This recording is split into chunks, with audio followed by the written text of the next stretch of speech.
The second his fingers touched hers, he felt it, the tremble.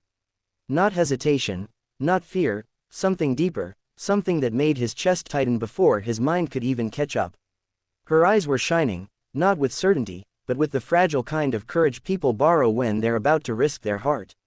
And then she leaned closer, her voice barely surviving the distance between them. I think I'm falling for you.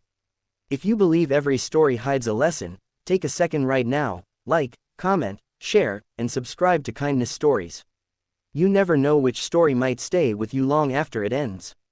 The cafe was warm, almost too warm, the kind of place where time softened at the edges. Outside, the evening pressed its cold face against the glass, but inside, everything felt suspended, like the world had paused just for this moment. The quiet ticking of a wall clock hung in the background, steady and indifferent, marking time that suddenly felt too loud for what was happening between them. He hadn't planned for this. He had planned for coffee.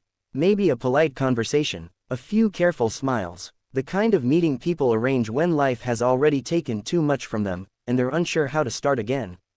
He was a single father, his life measured in school drop-offs, late-night fevers, half-finished dinners, and silent promises made beside a sleeping child. Love, for him, had become something distant, like a photograph left in a drawer too long. But she wasn't distant. She was right there, her hands in his, her voice breaking through all the walls he had spent years building. She didn't look perfect. Her hair was slightly out of place, her smile uneven, her eyes carrying stories she hadn't told yet.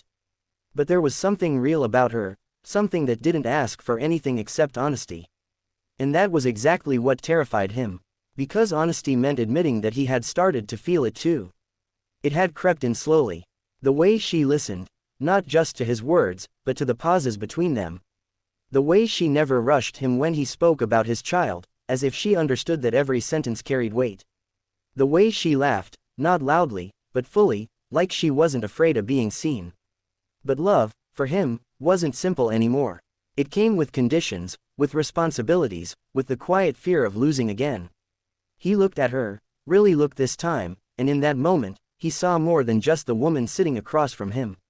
He saw possibility, and risk, and something dangerously close to hope. His grip on her hands tightened slightly, not to hold her in place, but as if grounding himself in reality.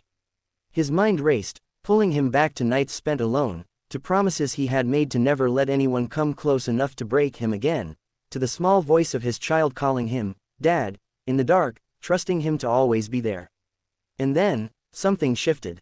Not outside, not in the room, inside him, because love doesn't ask if you're ready. It just arrives, quietly, stubbornly, and refuses to leave. He exhaled slowly, like a man stepping into unfamiliar water, unsure of the depth. And then he said it.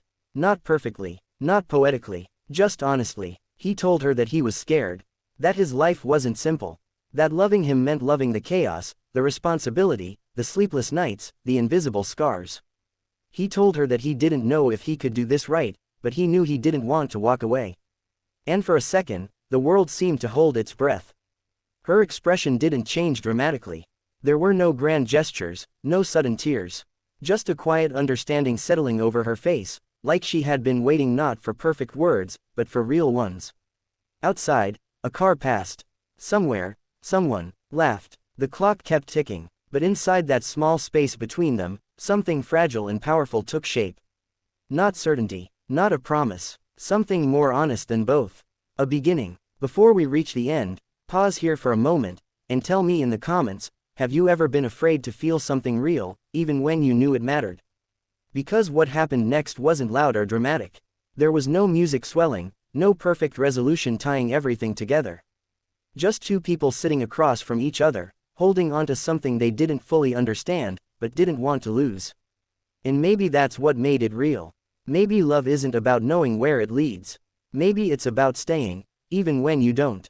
If this story made you feel something, anything at all, don't scroll away silently. Like, comment, and share it with someone who needs to hear it. Because sometimes, the quietest stories leave the deepest echoes.